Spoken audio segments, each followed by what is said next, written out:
मुख्यमंत्री माझी लाडकी बहीण योजनेअंतर्गत नियमितपणे मिळणारे मासिक अनुदान अचानक बंद झाल्याने अनेक लाभार्थी महिलांमध्ये नाराजीचे वातावरण निर्माण झाले आहे। याबाबत माहिती घेण्यासाठी महिला व बालविकास अधिकारी कार्यालयात महिलांची गर्दी होताना दिसत आहे।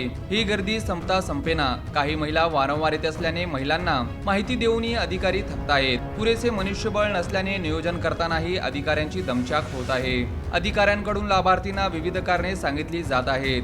काही महिलांचे नावे आयकर भरला जात असल्याने, तर काहींचे वार्षिक उत्पन्न 2.5 लाख रुपयांपेक्षा अधिक असल्याने, तर काहींची ई-केवायसी प्रक्रिया अपूर्ण असल्याने त्यांचे हप्ते थांबवण्यात आल्याची माहिती दिली जात आहे। सोलापूर शहर व ग्रामीण भागातील अनेक महिलांना यापुढे योजनेचा लाभ मिळणार नसल्याचेही सांगितले जात आहे। दरम्यान ज्या लाभार्थींची ई-केवायसी प्रलंबित आहे त्यांची पडताळणी प्रक्रिया सुरू असून महिला आधार कार्ड घेऊन कार्यालयात येत आहेत।